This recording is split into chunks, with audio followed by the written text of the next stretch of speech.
ಇಂದೇ ಡೌನ್ಲೋಡ್ ಮಾಡಿ ಮತ್ತು ನಿಮ್ಮ ನೆಚ್ಚಿನ ಶೋಗಳನ್ನು ಆನಂದಿಸಿ.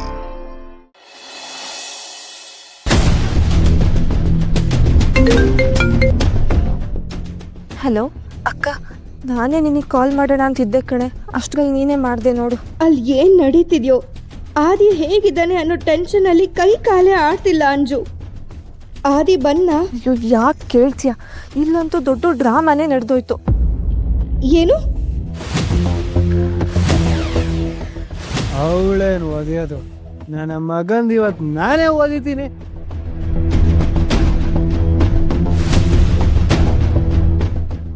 ಇವಳು ನಾನು ಅಲ್ದಿದ್ರೆ ಯಾರನ್ನಾದ್ರೂ ಗಂಡ ಅಂತ ಒಪ್ಕೋತಿದ್ಲು.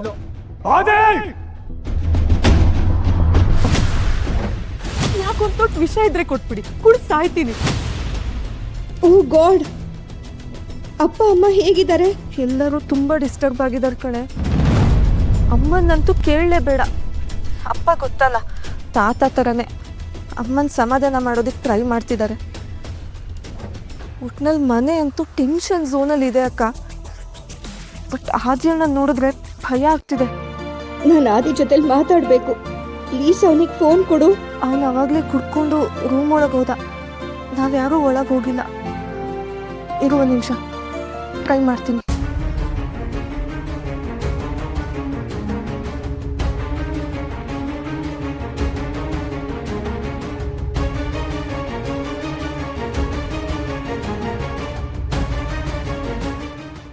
ಅಣ್ಣ, ಹೊರಗಡೆ ಹೋಗು. ಅಣ್ಣ ಅದು ಅಮ್ಮು. ಯಾರು ನನ್ನ ಹತ್ರ ಮಾತಾಡಬೇಡಿ. ಅಲ್ಲ ಅಣ್ಣ, ಅಮ್ಮು Just leave me alone and get out!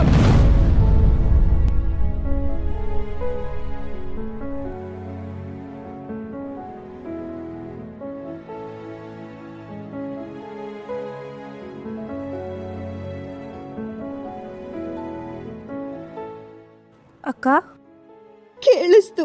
ನೀನೇನು ಬೇಜಾರು ಮಾಡ್ಕೊಂಬೇಡ. Let him calm down. ಅವ್ನು ನಿನಗೆ ನಾಳೆ ಕಾಲ್ ಮಾಡ್ತಾನೆ. ಅಕ್ಕ, ನೀನೇನು ಚಿಂತೆ ಮಾಡಬೇಡ ಅಕ್ಕ. ಮಂಜು, ಟೇಕ್ ಕೇರ್. ಗುಡ್ ನೈಟ್ ಅಕ್ಕ.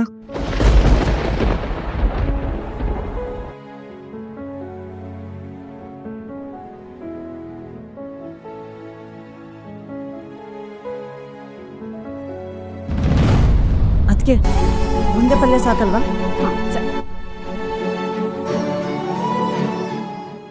ಏನು ಸಂಜೀವ, ಏನಂತಾರೆ ದೊಡ್ಡ ಮನೆ ಬೀಗರು? ನಳಿನಿಗಂತೂ ಕಾಲೇ ನಿಲ್ತಿಲ್ಲ ಅನ್ಸುತ್ತೆ. ಹಾಗೇನಿಲ್ಲ ಅದೇ, ಅವ್ರವ್ರ ಆತಂಕ ಅವ್ರವ್ರಿಗಿರುತ್ತಲ್ವಾ. ಸಂಜೀವ, ಸಾಹೇಬ್ರ ಮನೆಯವರೆಲ್ಲ ತಲುಪಿದ್ರಂತ. ನಮ್ಮ ಲಕ್ಷ್ಮಿ ಆರಾಮಾಗಿದ್ದಾಳೆ ತಾನೆ? ಹ್ಞೂನಮ್ಮ, ಯಜಮಾನ್ರಿಗೆ ಫೋನ್ ಮಾಡಿದ್ದೆ, ಲಕ್ಕಿ ಹತ್ರನೂ ಮಾತಾಡಿದೆ, ಎಲ್ಲ ಆರಾಮಾಗಿದೆ. ಲಕ್ಕಿನೂ ಯಾರು ಯೋಚನೆ ಮಾಡಬೇಡಿ ತುಂಬ ಅಂತ ಹೇಳಿದ್ಲು. ಅವ್ರು ಹೋಗಿದ್ ರಭಸ ನೋಡಿದ್ರೆ ಏನಾಯ್ತು ಅನ್ಕೊಂಡಿದ್ದೆ. ಸದ್ಯ ಹುಷಾರಾಗಿದ್ದಾರಲ್ಲ ಬಿಡು. ಅಮ್ಮ, ಅಮೃತ ಅವರಲ್ಲಿ? ಏನೋ ಸಂಜೀವ, ನೀ ದಿನ ಅದೇ ಪ್ರಶ್ನೆ ಕೇಳು, ಅದಕ್ಕೇನು ದಿನ ಅದೇ ಉತ್ತರ ಕೊಡ್ತಾರೆ. ಅವಳು ರೂಮಲ್ಲಿದ್ದಾಳೆ, ರೆಸ್ಟ್ ಮಾಡ್ತಿದ್ದಾಳೆ ಅಂತ. ಅದೇನು ರೆಸ್ಟ್ ಅಪ್ಪ, ನಾವು ಬೆಳಗ್ಗೆಯಿಂದ ಕೆಲಸ ಮಾಡ್ತೀವಿ, ರೆಸ್ಟೇ ತಗೊಳಲ್ಲ.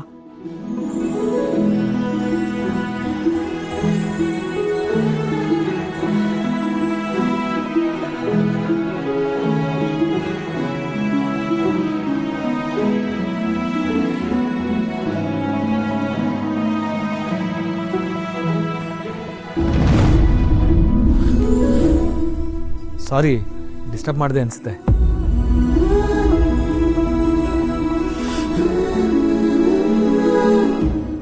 ಚಿಕ್ಕಪ್ಪ ಚಿಕ್ಕಮ್ಮ ತುಂಬ ಗಾಬರಿಯಾಗಿದ್ರು, ಲಕ್ಷ್ಮಿ ಹೇಗಿದ್ದಾಳೋ ಏನು ಅಂತ. ಯಜಮಾನ್ರು ಕಾಲ್ ಮಾಡಿದ್ದೆ, ಲಕ್ಕಿ ಹತ್ರನೂ ಮಾತಾಡಿದೆ, ಆರಾಮಾಗಿದ್ದಾಳಂತೆ, ಏನು ಯೋಚನೆ ಬೇಡ ಅಂತ ಹೇಳಿದ್ಲು.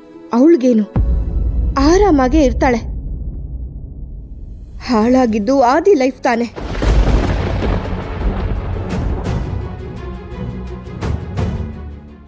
ಆದಿಯವರು ಒಪ್ಕೊಂಡೆ ತಾನೇ ಮದುವೆ ಆಗಿದ್ದು? ಒಪ್ಕೊಂಡಿದ್ ಮಾತ್ರಕ್ಕೆ ಅವನಿಗೆ ಮದ್ವೆ ಇಷ್ಟ ಇದೆ ಅಂತಾನಾ? ನಾನು ತಾತನ್ ಬಲ್ವಂತಕ್ಕೆ ಒಪ್ಕೊಂಡೆ. ನನಗೆ ಮದ್ವೆ ಇಷ್ಟ ಇತ್ತು ಅನ್ಕೊಂಡ್ರ? ಅಂದರೆ ನಿಮಗೆ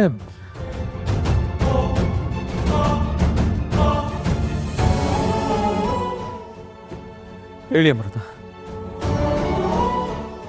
ನಿಮಗೆ ನಿಜವಾಗ್ಲೂ ಈ ಮದುವೆ ಇಷ್ಟ ಆಗಲಿಲ್ವಾ? ನಿಜ ಹೇಳಿ. ಹೌದು,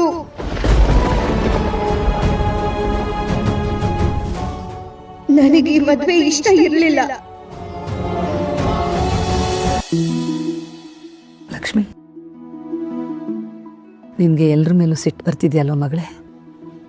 ನಾವೆಲ್ಲರೂ ತುಂಬ ಕೆಟ್ಟವರಾಗಿ ಕಾಣಿಸ್ತಾ ಇದ್ದೀವಲ್ವಾ ಮಗಳೇ? ನಮ್ಮಿಂದ ತಪ್ಪಾಗಿದೆಯೋ ಸರಿಯಾಗಿದೆಯೋ ಅನ್ನೋದು ನೀನು ಆದಿ ಬದುಕೋ ಜೀವನದಲ್ಲಿದೆ. ತಾಯಿಗೆ ತನ್ನ ಹೊಟ್ಟೆಲಿರೋ ಮಗು ಹೇಗೆ ಆರೋಗ್ಯವಾಗಿರುತ್ತೆ, ಅದಕ್ಕೆ ಯಾವ ತೊಂದರೆನೂ ಆಗಲ್ಲ ಅನ್ನೋ ನಂಬಿಕೆ ಹೇಗಿರುತ್ತೋ ನನಗೂ ಹಾಗೆ. ನಿಮ್ಮಿಬ್ಬರ ಜೀವನ ತುಂಬ ಚೆನ್ನಾಗಿರುತ್ತೆ ಅನ್ನೋ ನಂಬಿಕೆ ಇದೆ. ಆಗಿದ್ದೆಲ್ಲ ಅವಸರದಲ್ಲೇ ಆಗಿರಬಹುದು, ಆದರೆ ಇಂಥವ್ರಿಗೆ ಇಂಥವರೇ ಅಂತ ಬ್ರಹ್ಮ ಮೊದಲೇ ಬರೆದಾಗಿರುತ್ತೆ. ನಾನು ತಾತ ನೆಪ ಅಷ್ಟೇ. ನಮ್ಮ ಆದಿ ಮಾಡಿದ್ದನ್ನು ನಾನು ಯಾವತ್ತೂ ಸಮರ್ಥನೆ ಮಾಡ್ಕೊಳ್ಳಲ್ಲ. ನಾನು ಅವನನ್ನು ವಹಿಸ್ಕೊಂಡು ಮಾತಾಡ್ತಿಲ್ಲ. ಅಕ್ಕನ ಮೇಲಿನ ಪ್ರೀತಿಯಿಂದ ನಿನ್ನ ಮೇಲೆ ಸೀಡು ತರಿಸ್ಕೊಳಕ್ಕೆ ಹೊರಟಿದ್ದ. ಅವನು ಮಾಡಿದ್ದಕ್ಕೆ ನಾನು ನಿನ್ನ ಹತ್ರ ಕ್ಷಮೆ ಕೇಳ್ತೀನಿ. ಅಯ್ಯೋ ಅಜ್ಜಿ,